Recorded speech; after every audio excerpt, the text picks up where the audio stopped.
you hunt? Yeah. So like you need to track, call me and I'll need to track. Perfect. South of me is, Mr. Martin, what is the 2370 Duck Road up for sale? $200,000 minimum bid, is that a home? the grade. Yeah, there's a house there. It's If you could call it that. It's in rough shape. He's selling the same, that's what I understand. I can see. And Oh, he- .26 McCormick, acres, one part of it, 75 one feet part of of it. frontage All of that, yeah, there's it. Okay. on the south side of North Lake. From around here. The official appraisal, the appraiser that's licensed that we paid for came in at 284. Wow. Everyone thought that was a bit high, especially as the market starts to go down, so. Yeah, give it 6 months and then we'll check it. I don't wanna hold that thing over winter, so it's No, in bad shape. I didn't wanna be running a rental house either.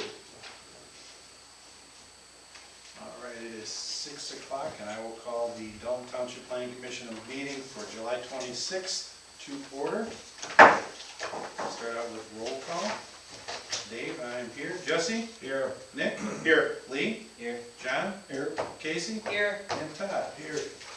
All right.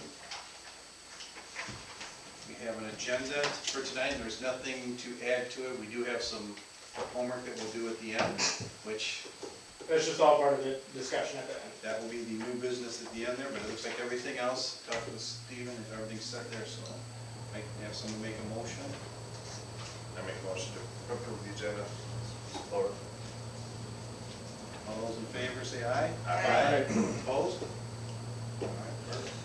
All right, moving on to the approval of the minutes from the June 21st work session, the June 28th meeting, and resolution special use 22-04.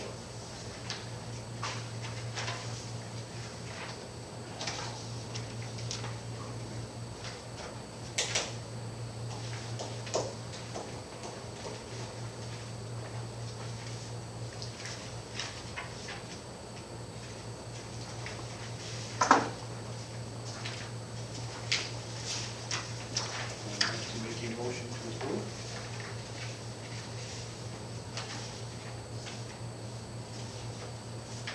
All right, I'll jump in. I'll make the motion to approve the minutes. Both meetings and the resolution. Support? Support. All those in favor say aye. Aye. Opposed? All right, next up, we do have public comment. If it's on any of the items for public hearing tonight, we'll have actually special public comment for that.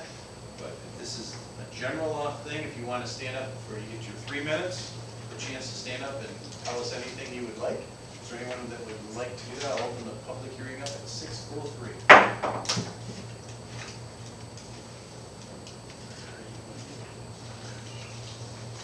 We do have public here tonight, so is there anyone have anything? All right. We'll be holding the meeting, the public comment at 6:03. All right, then we'll move on to the 2 items we have tonight for public hearing.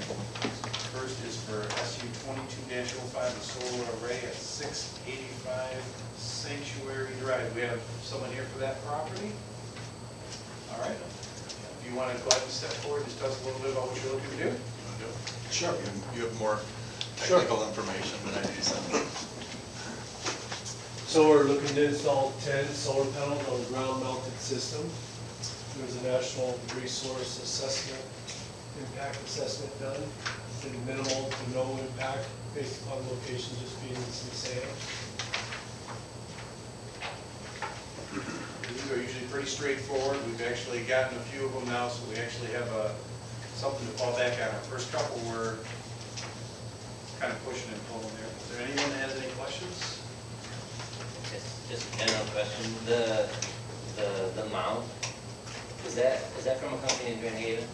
It is, Solar Tilt? that's correct. Okay, I was looking at, because I've been looking at doing solar too, so. We had one, same engineering company from another guy, I didn't know if that's just the engineering firm they're using, or I didn't know the name brand of what they were using. Solar Tilt, Gary Boldenberg there. Alright, cool. If I might add, I helped Bridgetown Township Zoning Administrator and Planning Commission rewrite their zoning, which allowed the zoning administrator to approve up to a 20 kW system. So I went through kind of a lengthy process to get one small residential apply, kind of similar to this. And they had, I spoke to them, kind of shared with them, usually a 20 kW below is residential. Anything above that with consumers, you're in a category 2 net metering application, and it's usually for larger systems. And they ended up approving it after we talked, so I just thought I'd share that with you in case you want to talk. Is that something we have on there for? Further discussion later, actually. Other than that, did everything with ours appear to be something workable, or? Yeah, it was workable, of added costs with the National Resource Assessment, a fair amount of added cost, and after the fact, in a sense, but yeah, it wasn't that hard at all. Thank you for that. So how many square feet of panel is there for a 20 kW system? Depends on the size of the panel, but you're looking at probably 75 feet wide, 14 feet from front to back. So 14 by 75. yeah, so it's a fair size system, really depending upon the amount of, or the size, wattage size of the panels. Mr. Cross will have a 450 watt bifacial panel, which will allow some residual production off of the snow or the sand on the back, gaining about 8 to 12% more production per year. So mine's not nearly as big as what you were talking about. No, it's just 10 panels, so, yeah. 20 would be like 50 panels or something. Correct. Can you verify your name? My name is Greg Oliver. Okay.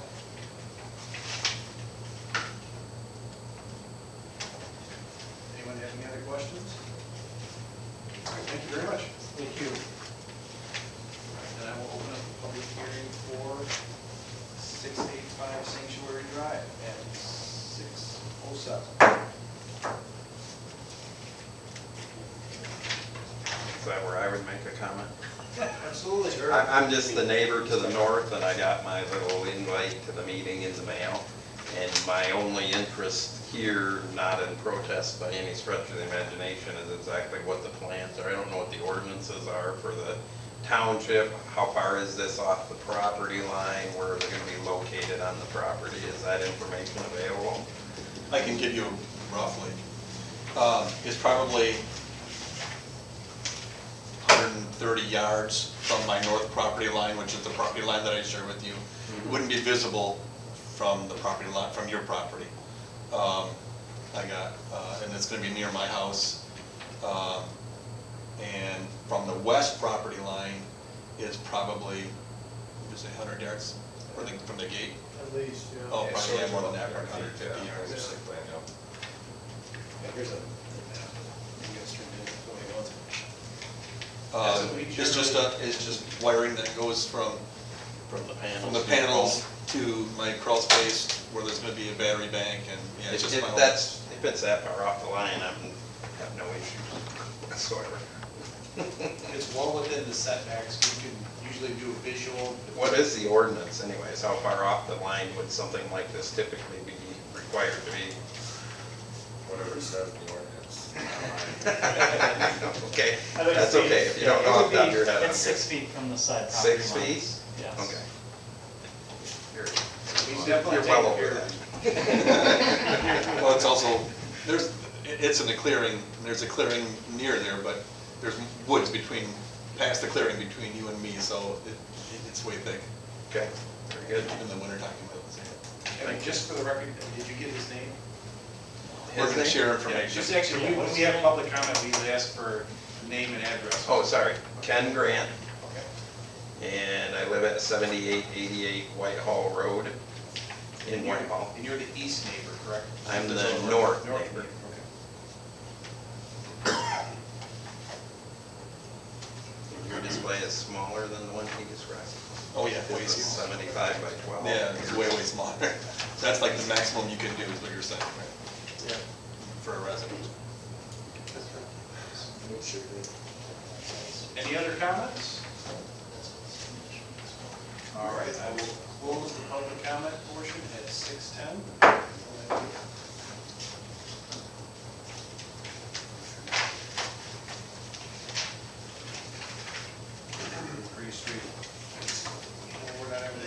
have the environmental on this one, so that does have all the checks and balances we need for everything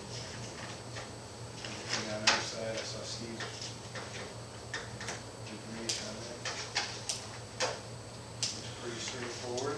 I'll make a motion to approve SU 22-05 for the solar array at 685 Cherry Drive. Support. We will do a roll call vote for this. Dave, yes. Jesse? Yes. Nick? Yes. Lily? Yes. John? Yes. Casey? Yes. And Todd? Yes. Thank you. Thank you. And you can run out the door now if you want to. We do this right at 6. This is my rest, I've been working all day. There is candy up here now, you can still get that if you want. There's an interesting discussion to that. And there's ice cream sandwiches. All right, then we will move on to SU 22-06 solar array at 3224 East Tyler Road. We have someone here for that property? All right.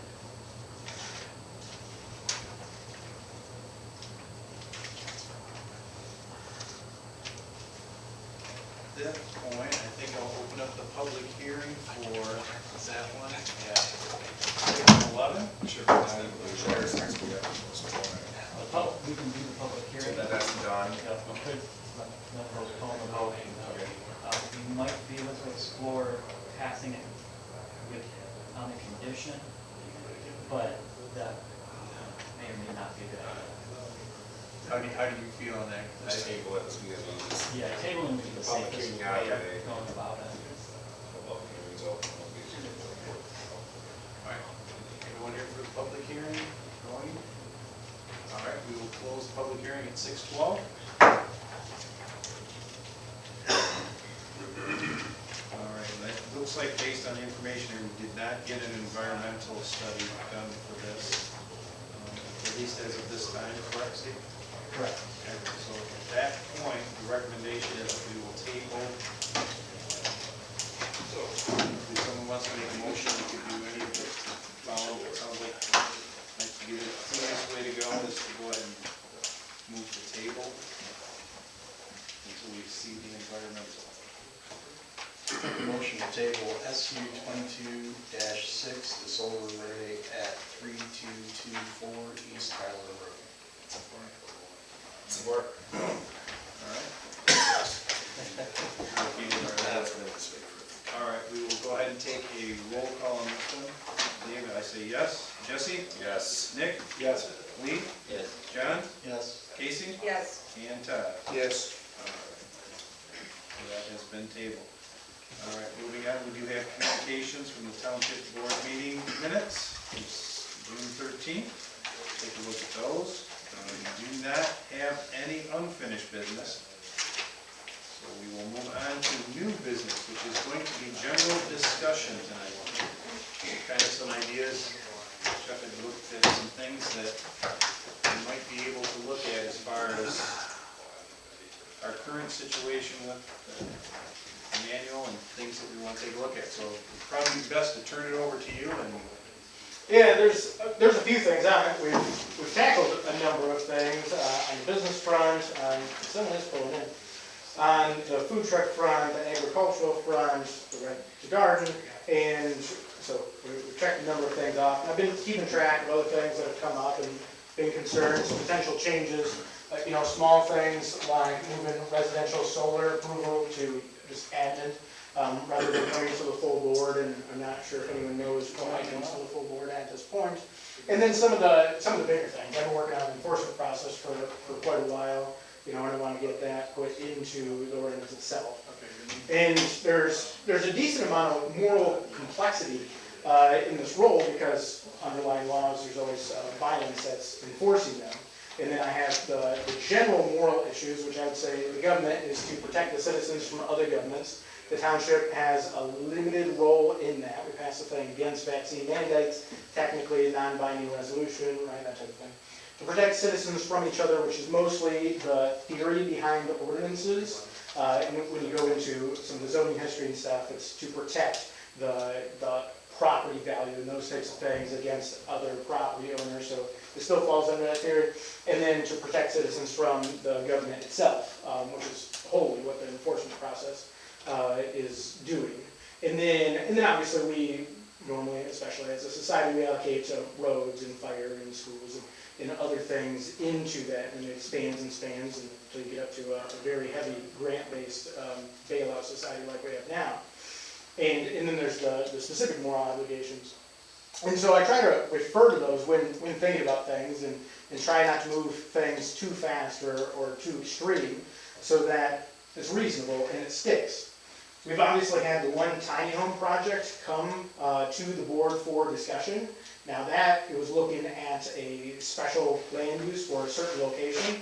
Steve and I talked about it before of maybe approving something like tiny homes can go into the RM district with trailers, something like that, or maybe they could be opened up to other places. I think the major concern is going to be the idea of property values for some people in certain areas, but just wanted to see where you guys were on something like that. Kind of which direction do we want to head on tiny homes, for instance? Personally, I mean, they're probably effective, so I don't care. Personally, I don't care where they go.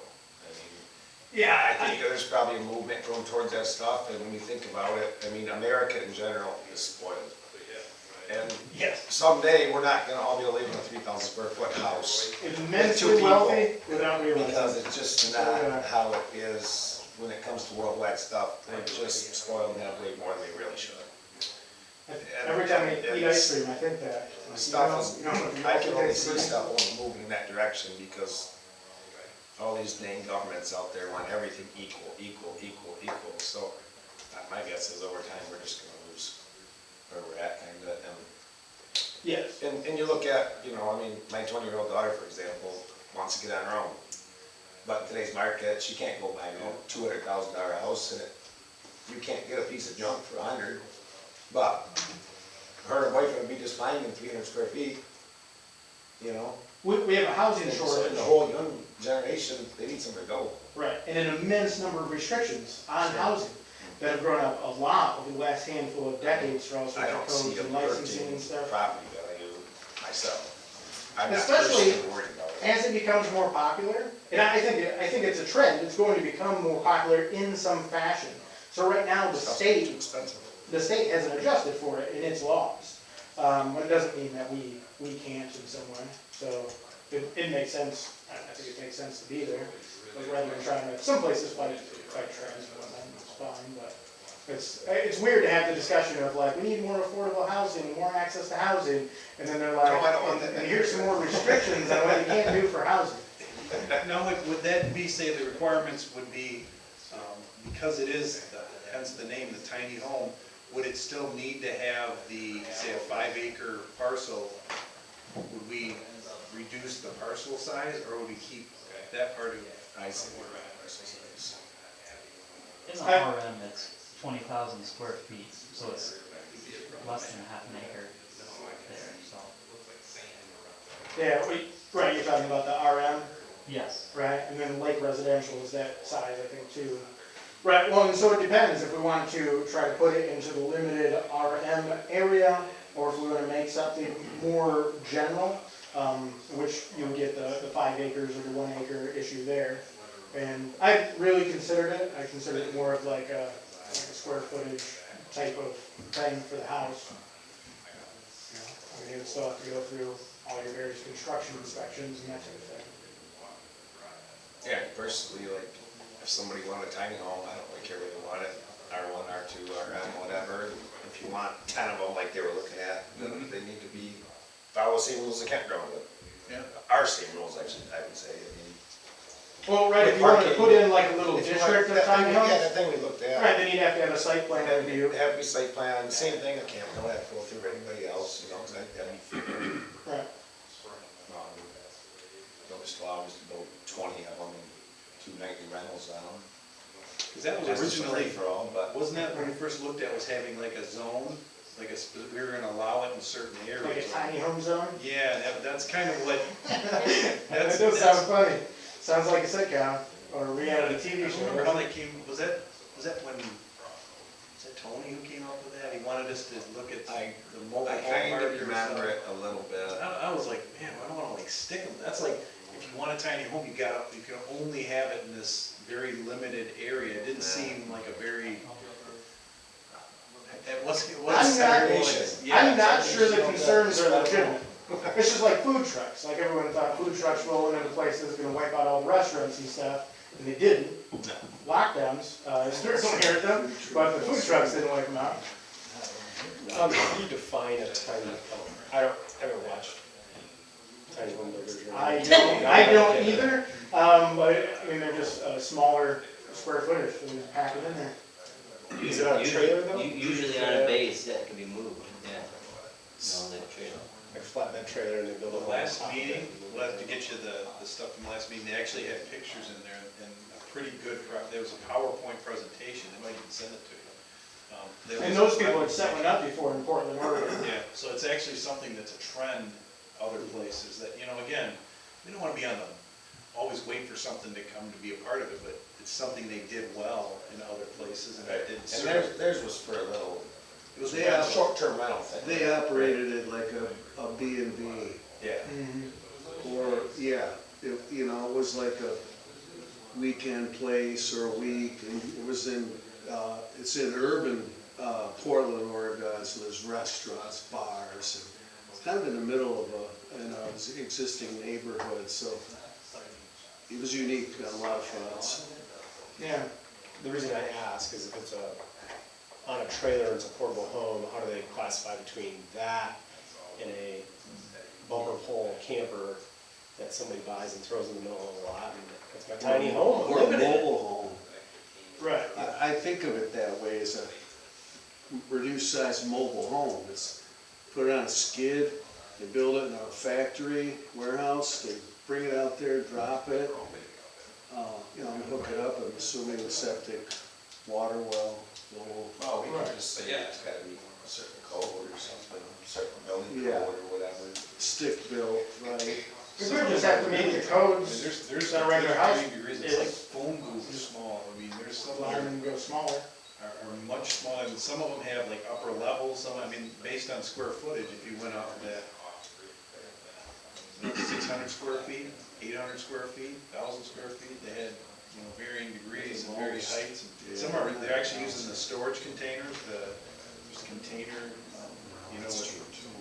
so, and that was where they doubled them up and made like a 2-story tiny home, so then you start getting into like the world's tallest midget or something. It's really the, Short person. but that was kind of where, I don't know, like you said, what the square footage is, what would be the requirement? I think if we can come up with some square footage and some stipulations on what classifies a tiny home, Right. and I don't want to call them strict, but they're thorough. Sure, not too vague. Yeah.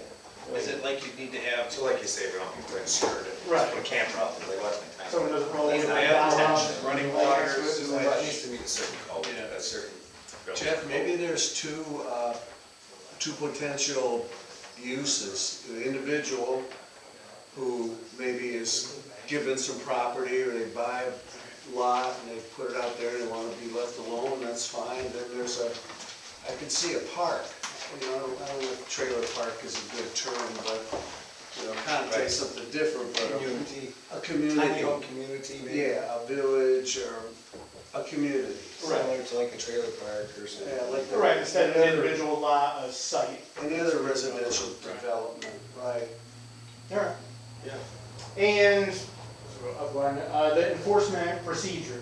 So we, worked it out and we're on our second version of the resolution for just an objective enforcement procedure. Seems to be going decent. Do you have any thoughts on it, Steve?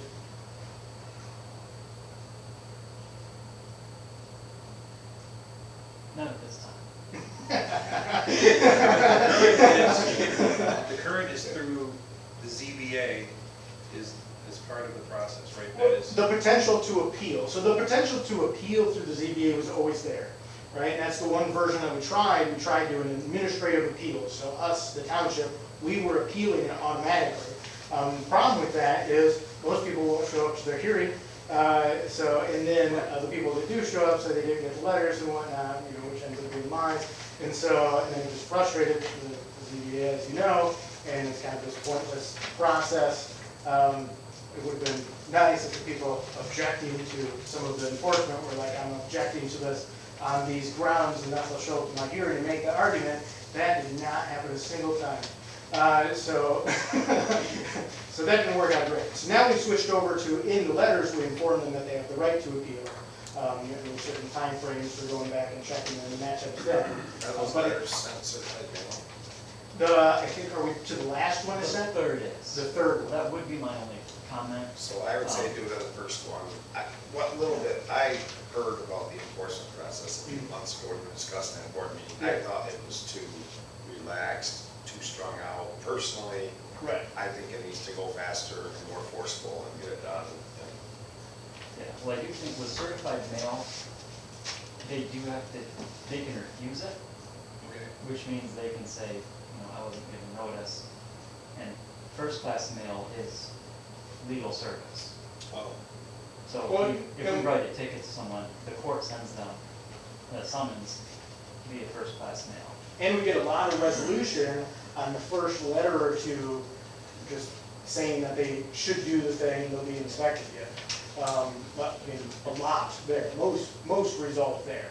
Oh, that's good. So then as you get further along, you're escalating it, and you're hoping that, you don't get to where too many are escalating. So that's when you get into that third one of the certified mail.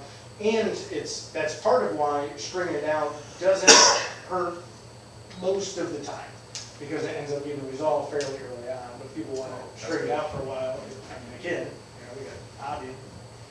They were dealing with them before I got here, and I still had a disaster with that now. So that would Yeah, continue. we should have gone on that. Can you give us some context of what enforcement procedures are necessary? Like what typically comes up? Is it neighborly disputes, or is it a utility in the wrong place? It's all neighbors complaining on each other. And so it's something like that. It can go a variety of different ways. Sometimes you get something where someone says, all right, they have a bunch of blight in the yard or something like this, and I don't like it. Sometimes they've gotten into like a fight, and then they kind of go after each other through the zoning stuff. Sometimes it comes up when someone is like, I'm going to sell my property pretty soon, and now I want people to clean around me so I get a higher value. It comes up that way. It can come up in a variety of ways like that. I always get this Clay, correct, with our Yeah. So when he goes out also on a report, if it comes in, they send him out to actually he starts some of the process. So he would go and visit the property to see, the picture, that's what we ask for pictures, Right. to be able to document the process. So when someone says, I had blight, what does that mean? And then you look at the pictures from the first time to the second time, was everything done to it? So it is a drawn out process, but at least it was moving in a direction or not, and it makes it easier to go to the next steps. Yeah. As long as you're making progress on it, it seems reasonable for the arguments of property values and stuff like that. Because we've had people that they buy a house and move into an area, and then the entire area is in violation. That's when you get a lot. Our laws are so voluminous. We're just constantly breaking laws we don't even know exist. And then they just report everyone around them, which is a great way to have all of your neighbors hate you. Even though, you fill out the form here, and then it's anonymous unless the judge will subpoena it when you get up to that level. But nevertheless, usually people figure it out, or they assume, and then they complain in the other direction, that type of thing. So. Do these two parties that have this disagreement, is there a vehicle for them to come to the township and maybe talk it out through? I've tried to mediate a number of times since I've been here, either between the township and someone else, or between neighbors that are complaining on each other and that type of thing. I haven't had one work yet. And I spent entire days out of people's property going back and forth between the two of them, trying to work out a thing of will you give 2 feet, literally, I'm like, all right, well, you give 2 feet, and both of them are like, at this point, I just want to win, just rule in my favor. That's usually what the attitude ends up becoming, and then when one side is losing, they're like, what about that compromise thing? I have one happening right now that I might work out a successful compromise, but it's been very long, and I'm not confident in it, and then it's picking up with another neighbor. So I wanted to move towards a mediation model, but by the time they're getting here, the people are angry enough, and I think they're tending towards resentful enough that they don't want to come to that. So what would you like the planning committee to We can actually, the propose or resolutions. work on some verbiage? The resolutions we have in place now, we can bring to the planning commission and look at putting them into an ordinance form. Now, the ordinances have, and there's a little difference between the general and zoning, you guys have just seen the zoning, but there's some references sometimes in other areas to enforcement, but I think in zoning it's all in the one section, isn't it? Section 20, I believe. All right, yeah, I think in the general it has some references in slightly other spaces. So we can bring that resolution to you guys, and you guys can look at putting it into ordinance format, debate it and adjust as you do. Home-based businesses, so we get complaints on them, obviously a huge part of the economy, important, especially as the economy is looking at going into hard times, manufacturers shutting down, all that type of thing. The flexibility there is important. The main complaint from people on home-based businesses seems to be, in general, the traffic that's occurring to the home. We get traffic complaints from people that don't run businesses and whatnot. But it seems extremely reasonable. Kind of the classic American story is to start a business in your garage and then to grow it, except for that's illegal. Right? So, so it would seem reasonable to have some sort of provision to allow a little more of that. Yep. Nick needs to, Sorry. Yeah, no worries. Conversation's beautiful. But not that good.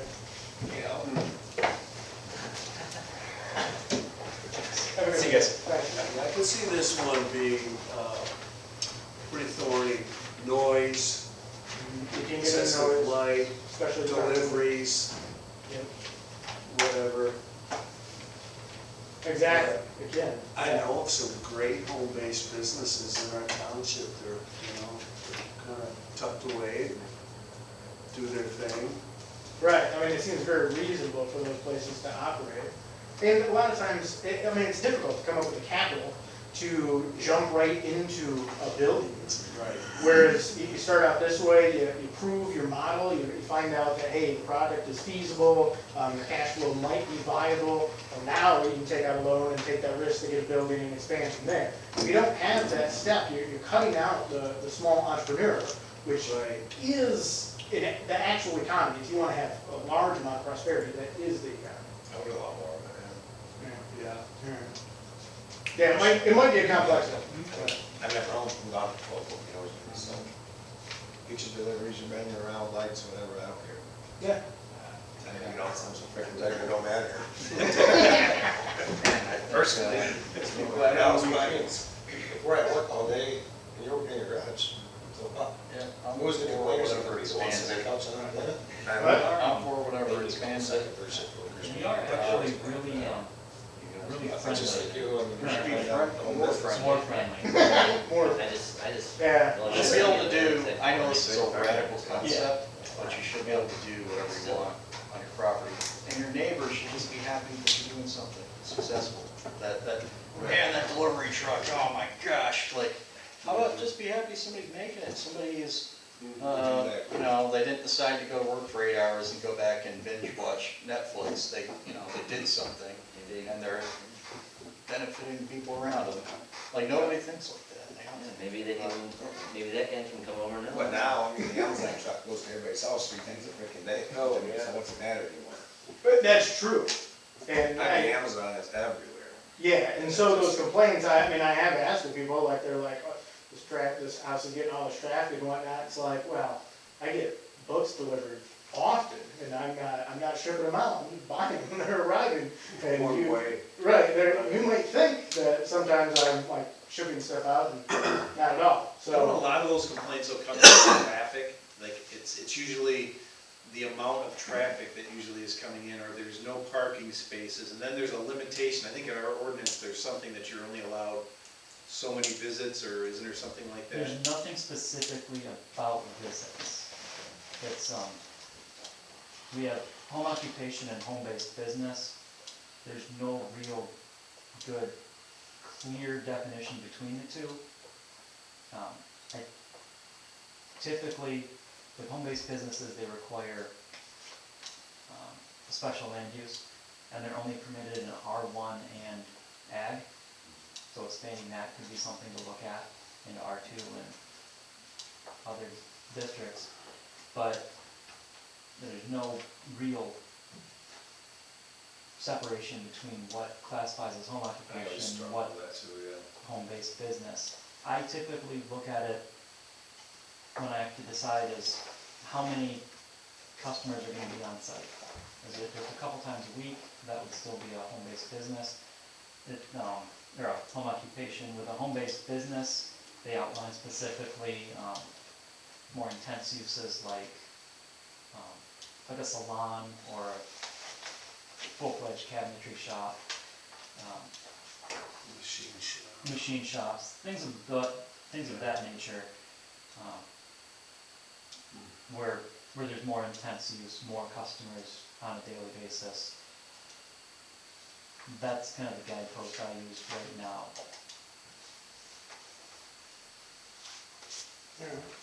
And then the next three kind of go together.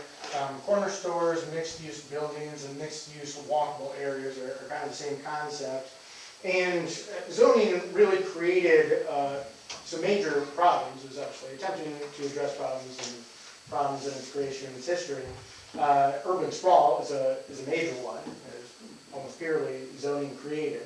And then not having walkable areas, you end up all spread out. And it's a fairly normal thing for people to want to plop a bunch of residences right in the same area, and then have some commercial there that you can walk to and access. Extremely useful and useful. You know, I mean, like in the area I live, you don't have, I don't have like a ton of land, and so I don't have the advantage of being in the country, and I have nothing too useful, I do with $1 general, but I have nothing too useful in general that I can walk to, so you have no advantage of the city. And that, to a large extent, is grown in the United States as zoning, it's grown in that direction. And so, if you can have something like your corner store or your corner market in your residential zones, which is kind of what C2 would be designed for anyways. And then, like in Twin Lake, we have the one building going in where there'll be commercial on bottom and residences up top, your mixed-use buildings. So they are possible. But leaning more in this direction of these mixed-use areas could potentially cut down on that. You end up with an issue in some of the areas. I mean, like the ag zone, if you're going to have a mixed-use area, you kind of have a problem if you have the minimum of 5 acres through there.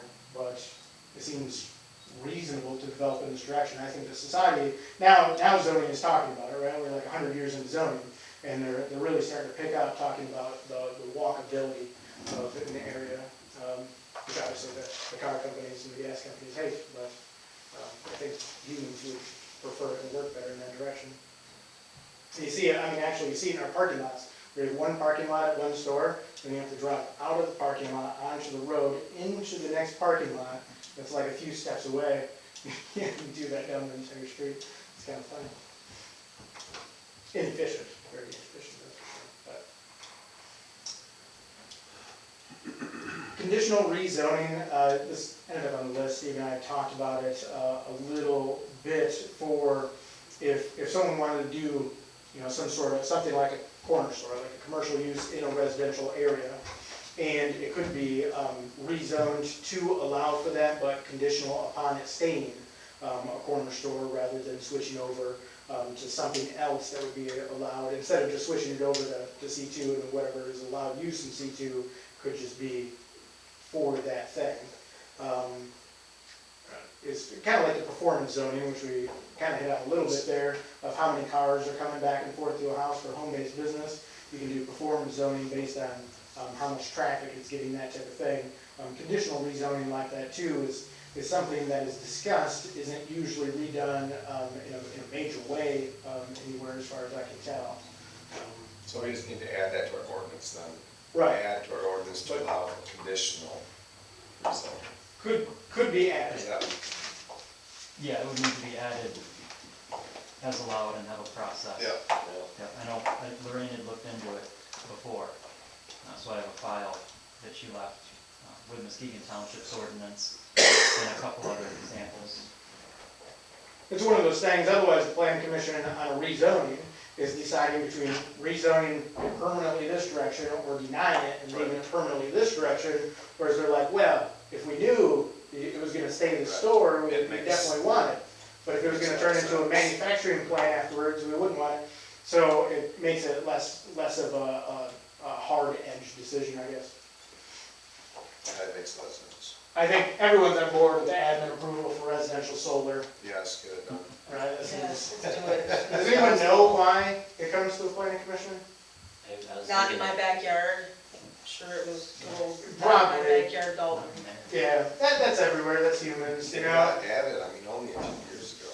Right, well, and it was new, so they might have gone that direction thinking it was gonna be some sort of disaster, Yeah. you know?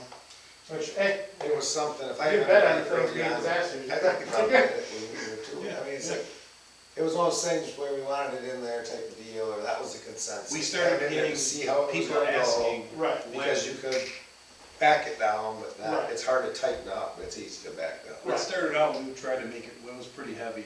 We had a lot of hoops to jump through, and I even think the one thing, the environmental, is that anything that we really need to include in something for? I don't know, I would I have to don't refer think to so, you don't Steve. have to do anything to build a house or a think- pole barn or anything Yeah, else, what do you have to do for solar I You panels? don't hear people that do Access. this say that's a step that they aren't seeing anywhere else. I mean, I don't know what the reasoning would be for that. Yeah, so we could move it to admin approval and eliminate the environmental.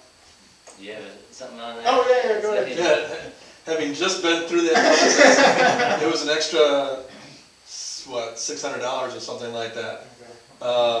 And the lady came out, I don't think she was there for 10 minutes, and went, yeah, they're that far away, you're fine. It really felt like and all that was available on the diagrams that we drew, and, you know, Right. you And guys you're already knew all meeting- that information. You're already meeting setbacks, Right, so so it really what was, are we doing? Right. right, I think that was one that was just under prior administration, it was more something they were doing to.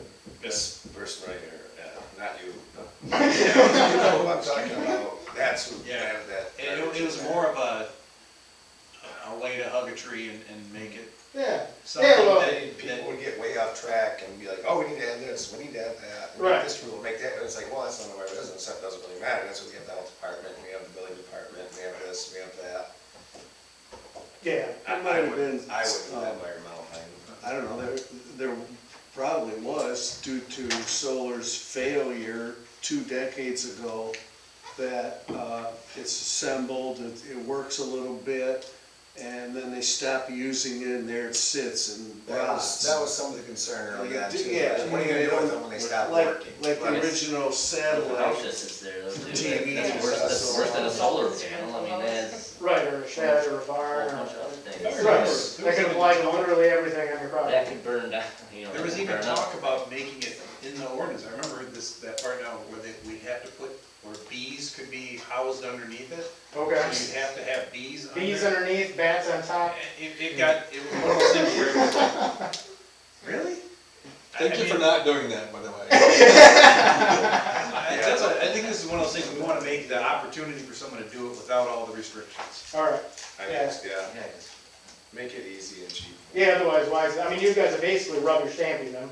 You're like, oh yeah, you got your stuff. It's the same old package Right. over and over and over. If Steve verifies that the setbacks are correct, then put in what you gotta put in. yeah, and really, you can make it go faster for you, 'cause who knows how long, you gotta wait till the meeting. We've done enough of them, I mean, we're Right. doing one a month now, it seems like, and it's like, Right.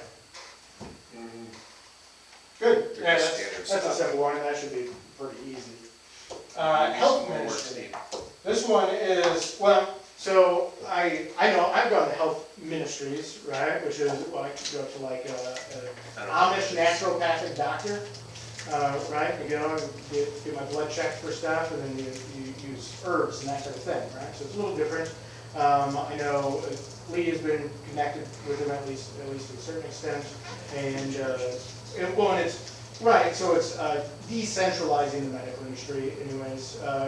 Which is maybe the most corrupt industry we've got. The military-industrial complex is up there, but it might be second now. And so, which is a major concern, and I think trying to protect this idea of like actual access to housing instead of talking about it and providing it through government grants, and the possibility of small businesses, and protecting the local food supply, and protecting the idea of local and decentralized medical industry. Right, these are extremely important for making an area resilient, and people resilient. And so I haven't talked about it with Steve about what it looked like. I haven't looked up potential ordinances for it. It's just something I've encountered. And like when I went and did it, you have to sign a bunch of forms that say all this stuff about trying to jump through these loopholes that they found in whatever they have. And we could probably just make it a little more open, that you can operate one of the, like a health store essentially that sells herbs. That's something we're looking to add to the ordinance to be allowed. Right, yep. Yeah. Yeah, and that's what it'd be, somewhere in one of the allowed uses or special use. Would that be a specific store, or would it be home-based?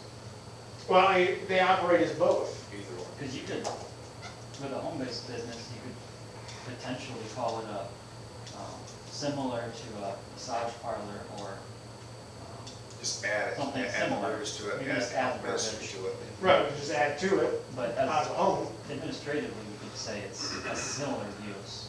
Okay. That doesn't like fall in, it's not anything, we would write something and then have the state oversight come in and say, you can't do that. We just say that add them to the ordinance is allowed, something. Yeah, I think we'd be good on that. I don't think it's anything the state's gonna support in There's nothing in the it future, that's but. licensed or anything, right? There's no licensing. or- There's different things. I mean, the way those industries move, it's just like, chiropractors. Chiropractors are not considered doctors according to the US government. The medical industry, the Flexner report from 1910 is where it really went sideways. And it's legitimately extremely racist and sexist, and pushed the industry that way, and that's what we built our medical industry on. And so, like chiropractors, they can't do surgery and they can't prescribe drugs, which is the definition of a doctor, essentially, according to the government. So a doctor of osteopathy, or a medical doctor, a DO or an MD, are the only real doctors. But slowly over time, like the chiropractors have been accepted, and are accepted by most insurances and stuff like that. You get not too long ago, you get a decade, 2 decades ago, they usually weren't. And it's the same type of thing, the naturopaths and people doing herbal things and whatnot. Taking some grapeseed extract for some bacteria in my blood, it's like it's from a grapeseed. That means no way Yeah, I don't think so, at least, technically, it's a bottle.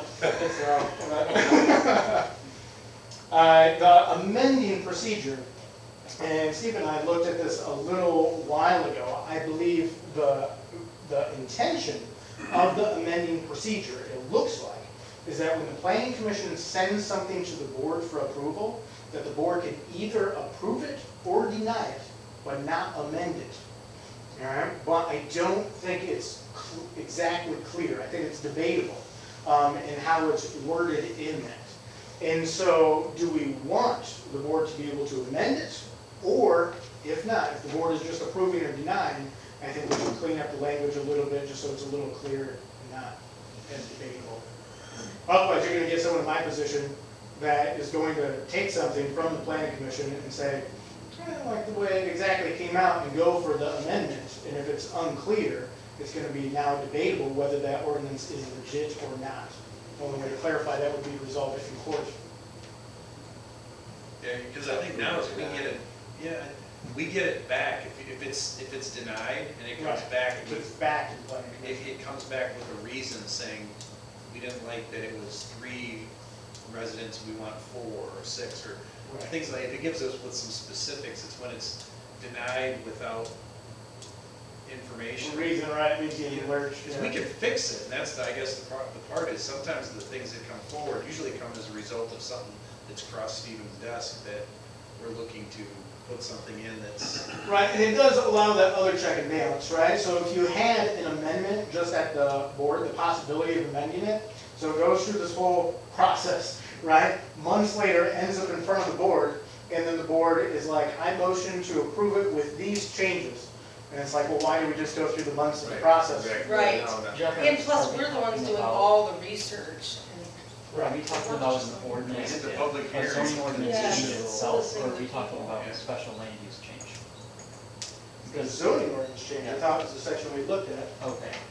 No, we looked at, Right, we did the wrong section? yeah, so the concern was over the board change regarding the special land use. Oh, Thunderbird. Thunderbird, yeah. The board cannot, That was according to the ordinance, the board does not have the authority to make changes. They can approve it or send it back with recommendations. Right, when I had read it, Yeah. I thought that was the You were clear, reading me up. it was the clear intention, but I didn't think the wording was exactly clear. All right, so.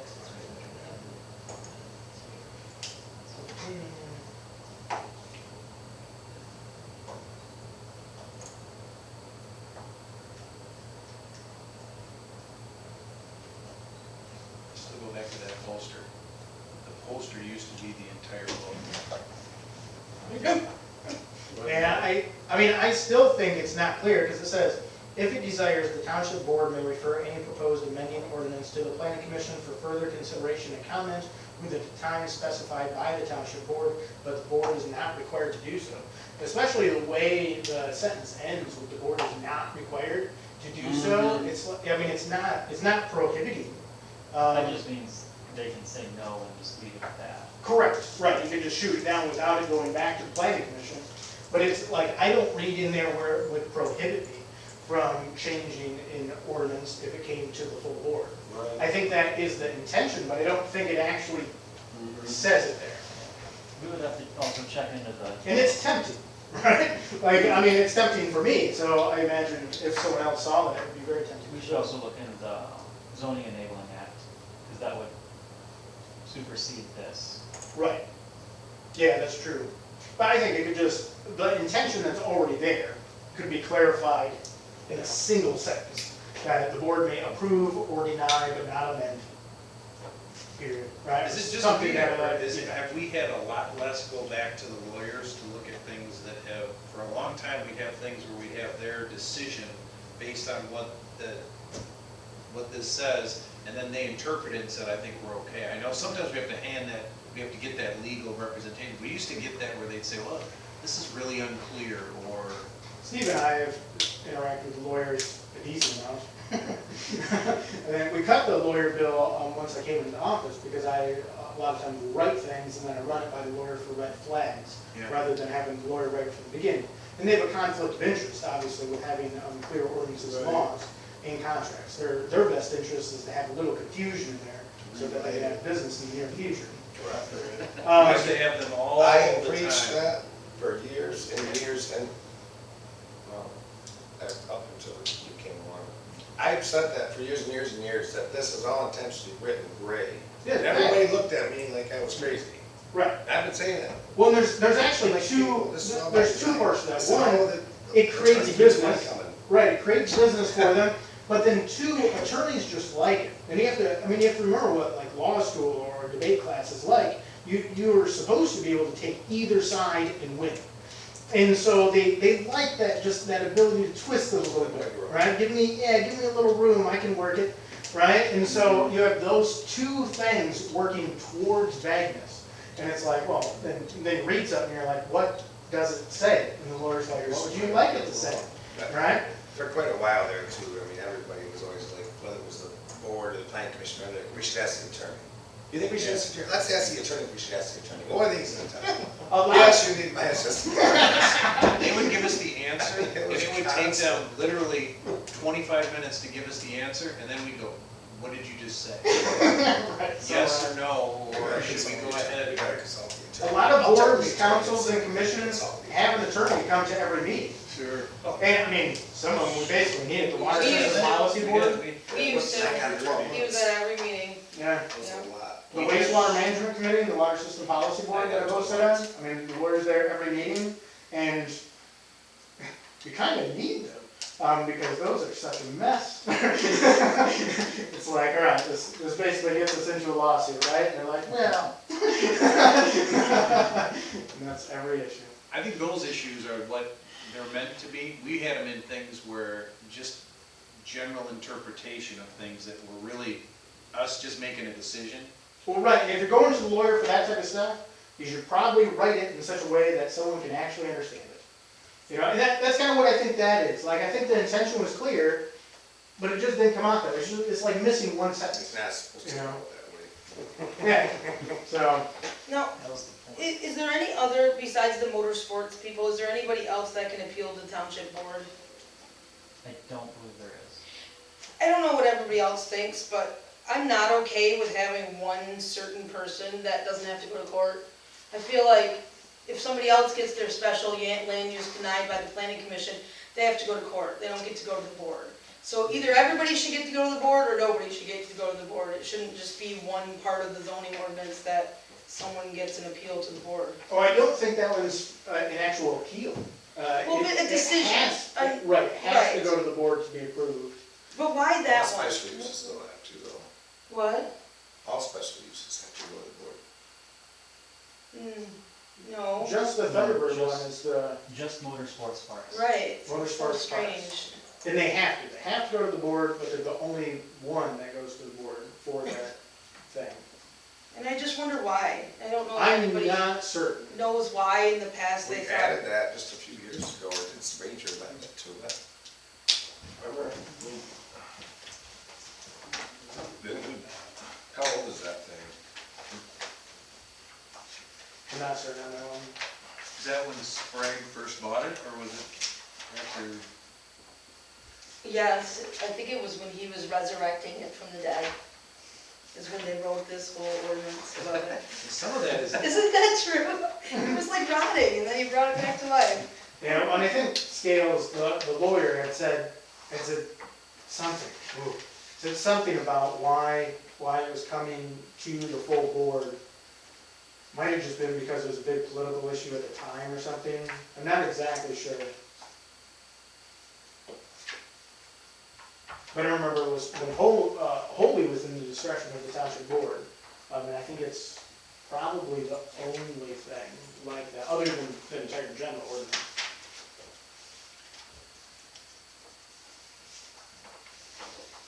I just think everybody should be the same. So much easier too. Yeah, I mean, it's reasonable. Coming to the board could be so simple as showing up at a monthly meeting and speaking your piece for 3 minutes, right? And that's probably how Thunderbird went down, and then there was some discussion. I don't know, I wasn't here, but coming to the board, it's not an official meeting with No, attorneys. It's Motorsports parks have to go to the board after Right. us. That's The full meeting. It has to be correct. voted It's on. on the agenda and everything. It has to be. I don't know It has why. to be voted Nobody up knows or why. down or amended by the full board.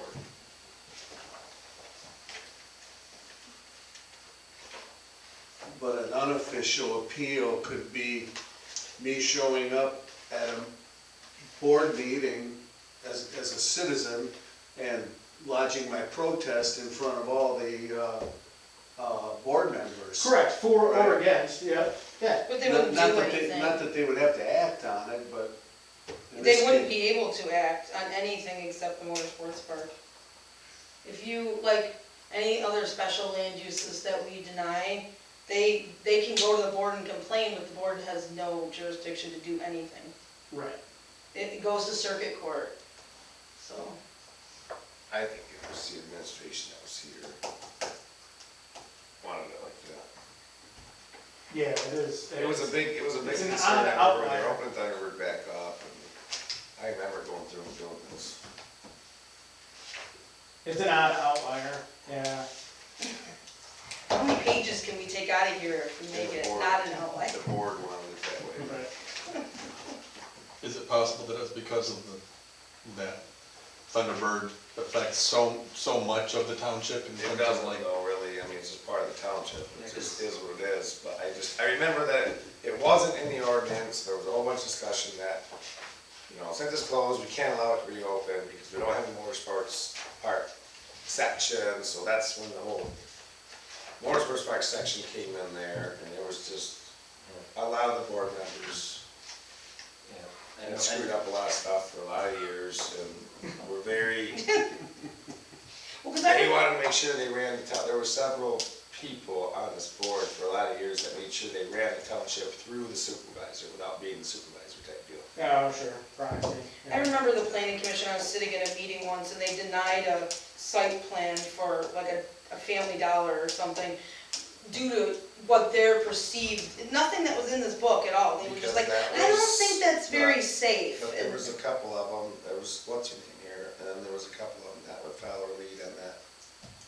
And then, so that dollar store would have to go to circuit court instead of just going to the board to say, hey, you know, can you look at this again?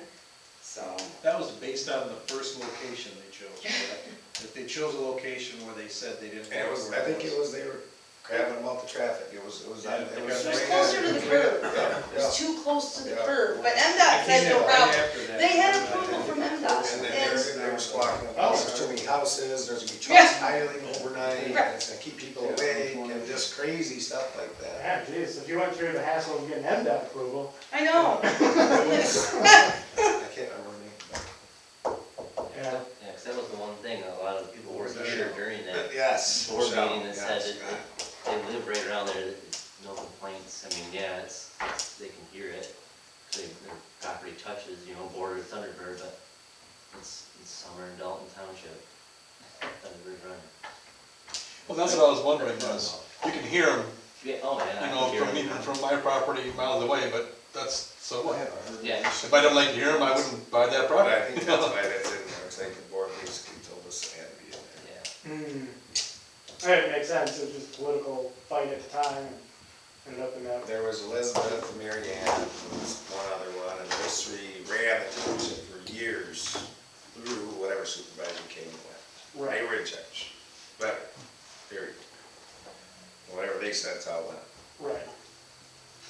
The fact that we don't have many of these, I think we should pat ourselves on the back, literally. You know, I mean, this is an unusual exception. I can't explain it, but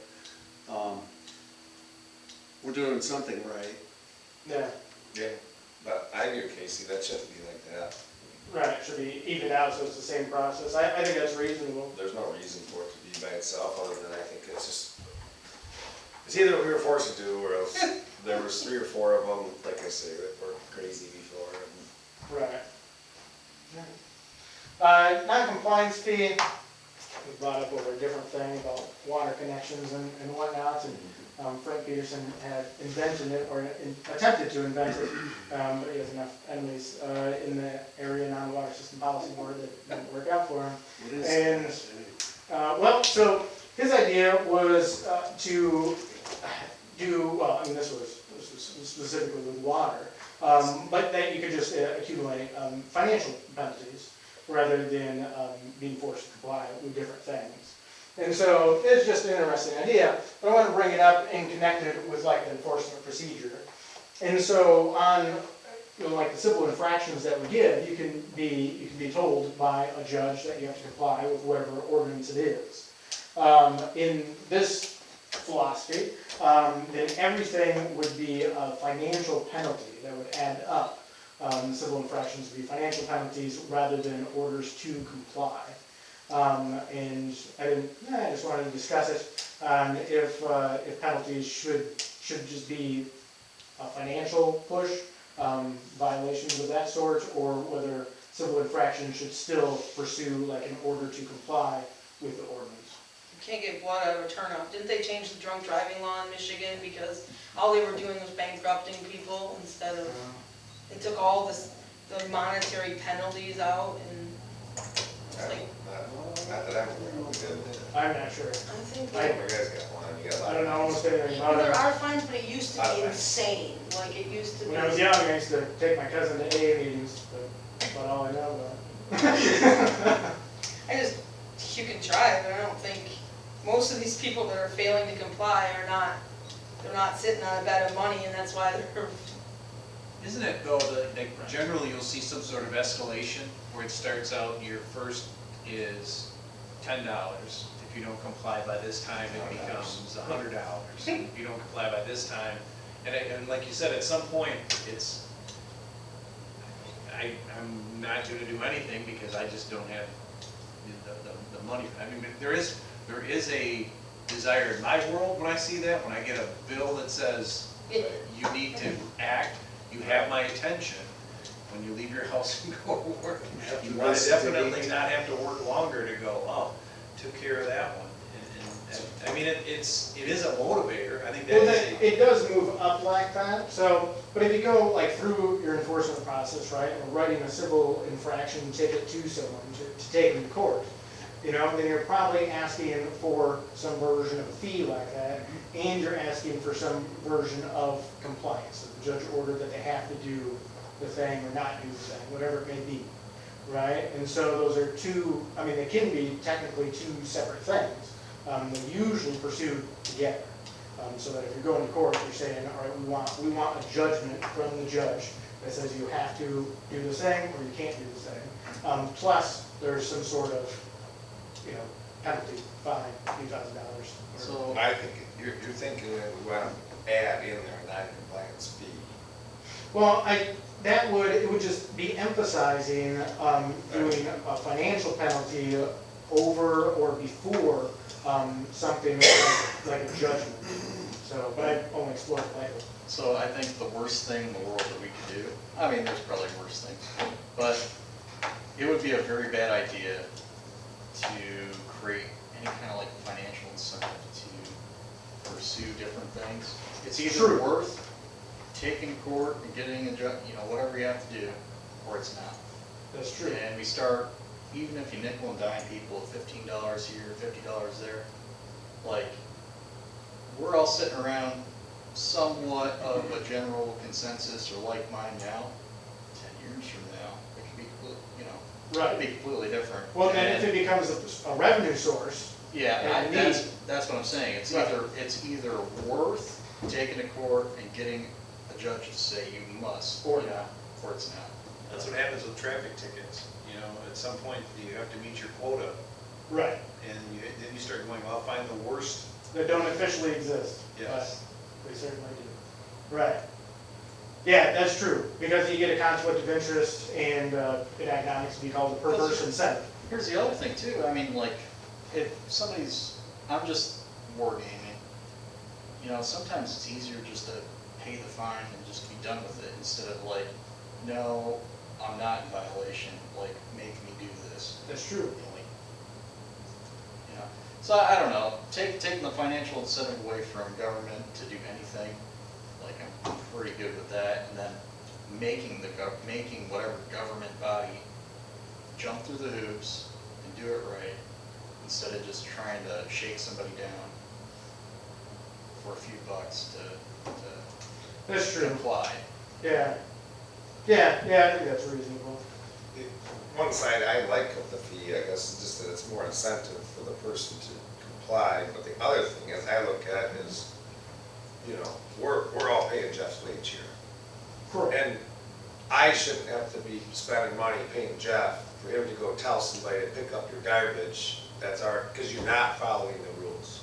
He should be spending time for me to improve things, not go chase people around. So, it's kind of, hey, you're costing me money, person. You need to be reimbursed at township. It's true. I mean, it's You're true. getting But- stuff done for us. So when we go to court for a judgment, we ask for like lawyer fees and time and stuff like that. So there ends up being a financial component. But it's the hassle. And I was thinking of it as a way to be, a little less threatening, a little less aggressive. But because finances ends up being different than like a judgment, so we're following. is more intense, but you're right, it does kind of instill a perverse incentive in that, I mean, because like there's always, things. I mean, everyone here is always talking about spending money, right? And it's like, I mean, I'm the one only really coming up with ideas for making money, which is selling property to figure out some of the finance stuff.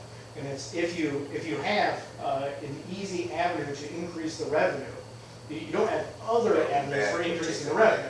It's not like we can sell products, although that's been brought up, like labeling stuff, logo stuff on a t-shirt, right? Stuff like that, but it's like realistically, we don't have an avenue to expand revenue. And so if you had one, it could become very dangerous Well, to I be can focused see on. 5 years from now, it's like, well, we have to double the fines because we gotta hire another person to go find all these people, and Right. we're gonna try and get And it. it becomes a self-reinforcing thing. Yeah. It could go downhill bad. Like, They got taken advantage of. Oh, yeah. Right, which, would it not? You know, is that? You could stop some of that by just saying what fund it goes into. It wouldn't go into a general fund, it would need to go into something for, You could try to do something. like that. I mean, I don't know. Right. But then So again, 5 then years from again, then, they exactly. go, oh, well, you know, we're in a bind and we gotta, Maybe you you know. change it. Yeah. Right. Yeah. But now You you use accumulate it. all this money in this fund and then the township gets into a bind and says, well, you know, we're just gonna have to raise the fine money, you know. Right. Like, Social Security. Security. was a lot. You got my attention. At the same time too, you know, maybe put the non-compliance fee in at number step 2 or whatever. So I mean, at least if, okay, I'm not complying with something, I really didn't know it was in here, you come to me, you say, hey, you can't do that, I'm like, okay, I'll fix it, done. Yeah, immediate compliance, like. Right, no fee. No fee for, okay, I didn't realize. Whatever the I didn't perceived know I could benefits have are. 6 chickens. Whatever the perceived benefits are, the danger of giving the government money outweighs everything in my mind, so. I don't like giving money. Yeah, Am I allowed to talk? I don't know if I. Sure. I'm sorry, I have a hard time not talking. The other side of that same coin is this: if you have a non-compliance fee, what you're saying is, if you can afford it, you don't have to comply. You're literally creating an option where people with enough money who don't care about paying the fine, No, I Or think the it's going, fee. it's going in conjunction with the enforcement, right? You're gonna. so they Okay, can't just we're keep gonna paying do the this. fee and No, not. we're gonna do Well, this, that's the and way- You're gonna pay a fine. That's the way it works now. So, but if you went in a purely financial direction, it could end up that way. Don't do that. But there's, I mean, you end up with that to a decent extent anyways, because those are the people that can fight it. But yeah, you certainly wouldn't want to emphasize that, you know, or make it easier. In place of the other things would be both. It's not an and, it's an and conversation, not an or conversation. You either do the fine or continue on the process. We're saying we continue on the process and With a there would be a fine. The fine. financial incentive to just comply is in that if they have to take it to court, you're gonna have to reimburse them for legal fees and all of that, most likely, right? Right. So, I mean, it's already there. That's asked for. People just gotta learn the hard way sometimes, but. So it's already there. So, I mean, that aspect we can leave as is. So it was a thing that Peterson had mentioned in that one aspect, and I was like, I hadn't really thought about that before. So I brought it up in these 2 meetings, but both times it was similar, except for another one. Everyone, well, a number of people hate Peterson. So the way I thought this conversation would go when I saw the non-compliance fee was with people not pulling zoning permits before they Oh, because they pull up before that they or the build building a permit fence afterwards. or put up a small shed without a zoning permit. You know, we don't currently have fees for zoning permits aside from new homes. And I've been asked by a couple people, what happens if you don't, you know, if somebody doesn't pull a zoning permit? Right. What's the, you know, There should be a penalty for that. So, all the time. I know with the building permit, there's the, you know, fees are doubled. If no permit's pulled, then there's an investigation fee. I thought the fee would be like, you know, if you don't pull a permit and you need to pull a permit, maybe you have to pay the new house fee. Because the $25. permit's fee, the permit's free, and if you don't do it, I agree with that, yeah. Can the township put a lien on someone's property? They can, and they have to go Yeah. through the Or court. like the worst case, you know, whatever, mud bog, whatever. But the mud bog we have a judgment against, and they were issued a Right. fine, so that would work. So the next step, you'd be violating the order of the court, and you'd be up to contempt of court. So know, circumventing I the think- process, you're saying, Stephen, is that if someone goes around the stuff that's in here to having I thought financial. you were talking about Because essentially the enforcement. way it is now, somebody, puts up a small shed, neighbor complains, we go out, look at it, and it's, they didn't pull a permit. We say, hey, you have to pull a Yeah, permit, it's and then they send in the permit after the fact. If they don't, we have to take them to court. Usually they just put in the permit. Sheds and The decks. question would be, is do you feel there should be a fee for not having pulled the permit Or you can beforehand? I don't think there should be, well, I don't know. I would disband the township if I could, but. Yeah, but you'd fall I into know. chaos. Law and order. Law and order. See, our thing is to go from this Yeah, 'cause back to that, I'm thinking of that. is still where my mind goes. The one- I the like one the page. simplicity, but How about a fee for a repeat offender? Some people just don't know. They just. Yes, exactly. It's a Oh, I bunch- didn't know. I didn't know I didn't get as a white commit for a Like storage shed. everybody gets Okay. one within a certain time period. Right. Something like that maybe, like repeat, like I'm just not gonna do it, screw them. Okay, you're gonna pay a fine. Fine. I guess my only question is, I guess, Because sometimes people just don't know. the shed thing, like, what's the reason for the zone? Just, I don't know, why, what's the reason, just so you're not? Because otherwise, if you don't know there's a zoning permit, you don't know that you can't put it 6 inches up your property. Well, I guess, Yeah, just that, make sure it's really, within to me, setbacks that and lot comes down to coverage. common sense, like, why would you wanna put it right there anyway? Cause Still you on- need You to- put it as far as- Still on your property, You can I do mean- that. I guess, I don't know. I don't know, some that's, people that, would use it that's as a my thing, like, fence. They would put it there and say, watch this, and then I'm gonna put my Lawrence Welk CD in. I mean, a lot of people don't know zoning is even there, period. They don't even know it's well, even there. well, I guess I shouldn't say, because I just give myself. Plead the fifth. Yeah, but, I know someone, but. yeah, and I know somebody that just Someone doesn't real really close. care about that thing really too much. Right. Because what if, I mean, I understand, but it's free, like, you just need, Yeah, no cost. it's just so the township knows that you have it though, right? Correct? Yeah, to make sure you're following the To make sure you're requirements following. of the ordinance. I thought it was. Can't you just wait till somebody complains? Yeah, 'cause I don't know, 'cause that's essentially my what only problem, happens now. yeah, like, Essentially, I- that is the way. I have an issue with people knowing what the heck I have on my property, it's really none of their business. Amen. Right. That's right. My, And if the enforcer can't see it from the road, there's really There's nothing no that can be problem. done. Yeah, because, Right, Because you really- can put a 20-foot container out in the middle of the woods if you want to. yeah, Oh, because is the zone, is the the zone, the enforcer, enforcer is can't come on your property, he correct? can't He just would need like, he would need, I think he can go up the driveway, he can't be in the, It follows Just the same public rules as a delivery driver. what but, about the same rules as the equalization but he department? could also get a search warrant, and they're very easy to obtain for civil infractions. I think they're a little separate, but, yeah, I could be off base here. My understanding from living all over and doing things with different homes is that any of these home improvements need to show up to the assessor. And it's tax-based, that's the That's, township or city's incentive more than anything. Am I off base on that? Isn't that the No, reason? all permits are sent over to the assessor. Okay, that's the reason. because the assessing is supposed to update their. Thus, there may be a motivation for people to not get an approval or Right, right. hide it from the tax man.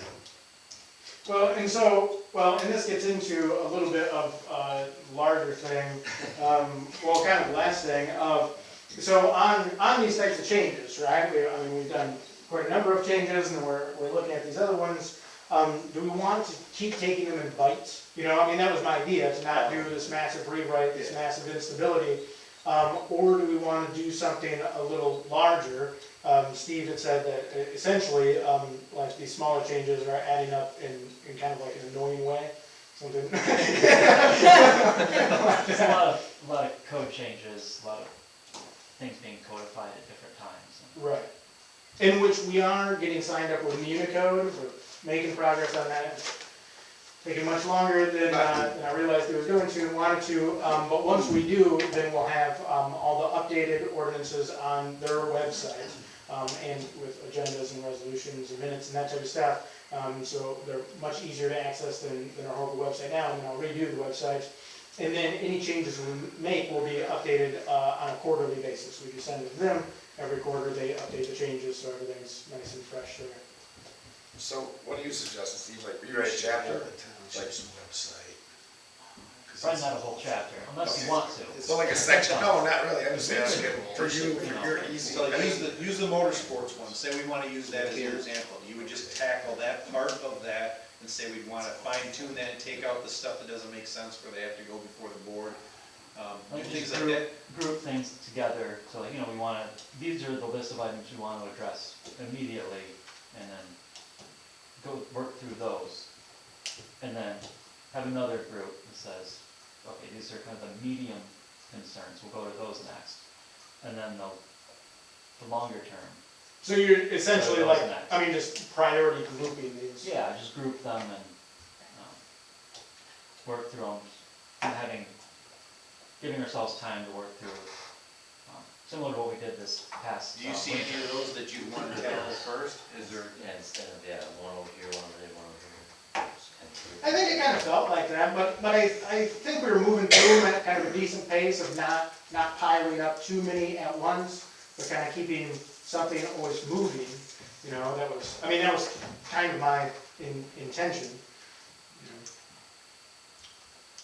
But, I mean, what are people's opinions on what should be tackled first? I mean, if you go with just like what's easy and probably everyone's going to agree with, the admin approval, for Yeah. instance, Yeah. solar, Yeah. Yeah, is almost nothing, right? We just have to go through the process. Piece of cake. So that's no big deal. I think the amending procedure could probably be done in one sentence, and it's the way it intends, it's probably not actually changing anything except for clarifying, also easy. So if we eliminate this, we say that's easy, the rest of these, less easy. But I would say probably the enforcement process we're close on because we're working off our second resolution that we have in place. It might get adjusted a little bit as we go through the process. And I would like that to be in place. I mean, due process is almost synonymous with the definition of civilization. And so I would say a number of these other things are very important for the society to advance forward and be able to maintain itself, which is iffy. But the enforcement process is kind of the foundation. The only other thing is, that I've said for 7 years, is if we add something, we gotta get rid of something. We can't make the same bigger. Agreed. If we add a line, we gotta delete a line. So, All support. And I think maybe that could be, maybe as we're chopping through these things, maybe we could do a revision on just like what can be removed purely. let's Remove leave it. That could be an advantage could be a good case for going chapter by chapter. Or section by And section, rewriting. and saying, So if that's ultimately what you'd like to do, well, That- whatever makes it easy for you too, if you go through I think section by section, chapter by chapter, and say, I need more clarification on this, We but should make this is it all like, done about, honestly, erase this, erase this, erase this. I would love to do it chapter by chapter, because then sit down and read it thoroughly, Focus on it. like an Fully in-depth. understand it. And then just about the time my time's up, I'll know everything. Yeah, I'm gonna get the boot in December anyway, so maybe, we wait till then to start. We should put I something was in here planning, saying I was planning, you stay out. anything that is Right. added to this book, it requires the subtraction of 2. So you never have. So eventually anything- the book will be negative size. you know what, I think this is kind of, I'm still going for that. There's actually, and I talked about this with one of the governor candidates, who knows the Federalist Papers and everything. I was quite impressed, the woman that starts with B, Brandenburg, something like that. She's not charismatic, I don't think she's gonna win, but she's interesting. And, it's, if the laws are so voluminous that you can't know them, and if they change so much, which, I'm in danger of, that's the problem with trying to reform things, you're trying to change things, but it causes instability too. And so that's kind of a line to walk. But even if they're just so many that you can't That's the know problem. them, That's the then you can't really have a rule of law. And if you move away from rule of law, then you have rule of arbitrariness, rule of right kings. When you lose the rule of law, then there really becomes something like not much of a difference between that and tribal society. and even probably less so. And then if you have this gigantic authoritarian tyrannical structure that is now not operating by rule of law. We have that problem with the DOT all the time. We get pulled over by different state officers with our big trucks, and this guy says this is okay, and this guy says, no, it's not because it's on line 17 over here, blah, blah, blah, blah, blah. And this is how I interpret it. Right. Yeah. So what's the rule? It's back and forth, and back. This guy says this light's big okay, and that guy says it's not. This guy says that light's okay, and that guy says it's not. And you're going, but 2 months ago they said it was fine. Well, that's not the way I interpret it. Here's your fine. I mean, It's so freaking confusing though. now you could put something in place, Yeah. right? Because remember, I checked into any version of like a township bill of rights, that type of stuff. That would take some sort of legislative change at the state level to be able to implement something like that, which I started working on. I'm smooth stuff out here and have to work on that level. But we could implement something like only so many ordinances can change per year. There's only so much size that can be to the ordinance. Now, at any point in the future, they could be changed, but you would have to go through the process, through the planning commission, back through the board, to say that, hey, we want to expand the size that the ordinances can be, something like that. Now, we can't limit the power of the future boards in that respect, but they would have to jump through the loophole of changing that before they could change something else that was violated. And that way, we at least limit the size that it can grow to. I mean, I don't think it's unreasonable to say that, I mean, that's 57, that's 2022, you know, I don't think it's unreasonable to say 30 years from now that thing doubles, triples, quadruples, wouldn't be outrageous for me to foresee that. Absorbed in the federal government aid anyways, so. Right. There'll be movements back and forth, I mean, that is happening, we have a centralization process occurring at multiple levels. But there are decentralization processes occurring too. They're not as important as the centralization process, unfortunately. You gotta keep this thing as simple as we can. Yeah, so we could look at doing something to limit the size. So we could go through and limit the size ourselves, and then we could even look at putting something in Or place just, to we're limit gonna the ask size. Dalton to give us, Right. add a line, get rid of a line. Well, so do you guys, Have to get rid of Fairfield. do we want to make something like some priority groupings and go through these individual items? Or do we want to go chapter by chapter? Or do we want to go through a few of these items and then switch over to chapter by chapter? I think, do that one, then, where we could start with those ones that are the literally check mark ones. The simple ones? Yeah, and like have that as the first one, and then I think start looking at chapters, and then decide if it's gonna be, you know, numerical, we just gonna start at the beginning and work our way through, or are you gonna start somewhere that has the most opportunity? Yeah, because some of these other ones, I mean, these are going to be bigger. You know, the health ministry might be simple, but might not. Conditional rezoning, more mixed-use areas could be a huge discussion. Home businesses, you know, even if everyone supports it, like Todd was saying, it could easily get kind of complex.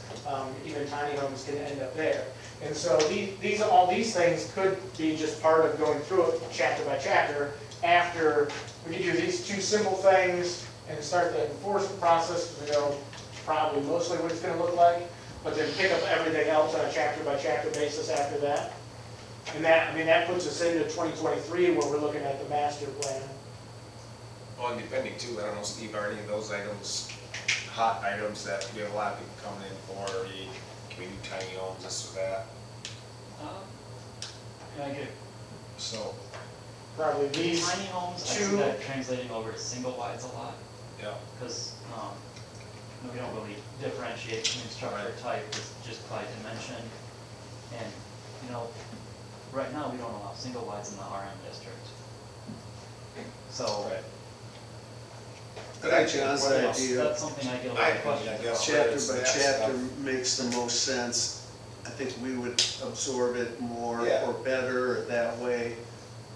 Right. All the things to do with land and construction are what we spend a lot of time with. Right. You know, those are the things that I need to get down pat, or at least a little bit better. Right. And I personally think we should let Steve just lead the way on that, because he does more with this than any of us. Yeah. He's gotta work with it more than any of us. Right. So I would say if Steve says, hey, we need to do chapter 16 first, Right. then that's what we do. or chapter 7, or whatever it may be. Yeah, I think that's These are very more reasonable. used So, straightforward than- do we basically want to hit Hey, these two simple ones that probably everyone agrees with, Sure. we both need like acceptance, and then let Steve decide which order of chapters we're gonna go through? What, how do you wanna do it? I think that's very Yeah, reasonable. I know there's a lot of, there's also a lot of crossover between the chapters. Right. So that'll, You know the book better that than might anybody at this complicate point. if we go chapter by chapter. You know where you spend all your Right. time of sorting out this, sorting out Yeah. that. This is the 14th time I've been in this chapter, this paragraph to explain it. So if you lead the way on that, Okay. our order, I think, Yeah. but like you say, do it section by section or chapter by chapter. Yeah. You know, some of these, chapter 16 and chapter 4, some of the longer chapters we have, whereas, 5 through 12 are maybe the same size as those, Right. so. Right, so you can parse it out to what it would be reasonable for you guys to read Right. in a few Right, hours reasonable over for us to go Right. through, but to there's consume at one time. definitely certain things, there's certain thorns in your side, I'm sure, that you'd like to clean up before others. Yeah. Yeah. You know, that whole combative process just on the accessory buildings, I still go back to that one, we had 2. And everybody said, why 2? And we had nobody that had an answer, nobody here was there when that was decided. And then we went, no, should it be 3? What about 9? I think 11 and a half, and I think we should have. Michelle, So much of that stuff comes down to, and this is why actually in a decent number of laws, you see the word reasonable, right? Because that is Right. actually a legitimate answer on a bunch of that stuff. And it's like reasonable according to the context. Well, that, like, what is that? That's according to judgment. Now you're back to a decent amount of like arbitrariness Subjective. in whatever position happens to be in power. And so based on that personality, which is, What was the other word we had to take out? Unduly? Unduly. Here. Yeah, it was like they put words together where we're going, oh man, this is a. I've had lawyers since I've been here eliminate the word inert from contracts, which is an extremely common word they use in there. It has 8 different definitions. The specific sentence they use it in near the end of a contract, it makes no difference. You can just eliminate the word, it doesn't do anything. The last time we had the thing on the deck on the one lake too, where the one lawyer said, in this thing you mentioned this word 8 times, and this time it's only 6 times. And we're like, we didn't count. I was never counting words, but there is a point to it where they use the same word to mean different things in a couple of spots, and we ended up having to knock that thing back. I hate giving people things where we give them the opportunity to smack us on top of the head with it and go, even though it says it here, it also says here that I have that way around it. That's why I hate giving the wormhole stuff, but at the same time, make it simple. And take this stuff out that's, causes those trips, so I agree. So, yeah, I think that's a solid plan. All right, anything else? Questions, thoughts, Would comments, these be concerns? separate meetings, or we'll try to do it? I mean, you guys can do it the way that you and Steve determine. I would suggest just doing them like you've been doing, the working session and the regular session. You have a slow agenda, Yeah. some stuff out there. I'd probably keep it as some version of like a discussion item commonly, in all of the meetings. Now, if you have a bunch of hearings and it runs over, it's like, all right, you guys wanna discuss this in the next one? Yeah, okay, all right. And if any of you ever come across something that you think is ridiculous and want gone, or want to change or make more clear, definitely send me a note, email me. No, I will. I've wanted to so many I look times. forward to seeing you guys' lists and working those in. Yeah, copy me on too. 'Cause I'm interested to see. I mean, I don't work with it as much as Steve, where he's working on it all day, every day. Obviously, I've been trying to do some stuff with zoning, and so it's, I think it's good overall. And the details, I always refer people to Steve for sure. All right, if we've worked that one through, I think we are ready for our favorite motion of the day. Is there anyone who'd like to make a motion to adjourn? I'll make the motion to adjourn. Do we have a support? Support. Yeah, that's everybody. All those in favor, say aye. Aye. Opposed? unanimously. Jim's opposed. No. I've just been waiting for an ice cream sandwich, that's all. Oh, yeah, we I didn't bring it have, from my house. we have like the classic one. Well, Lee makes his own, which is very good. Fancy. Yeah, goat milk taste. And then we have like Klondike.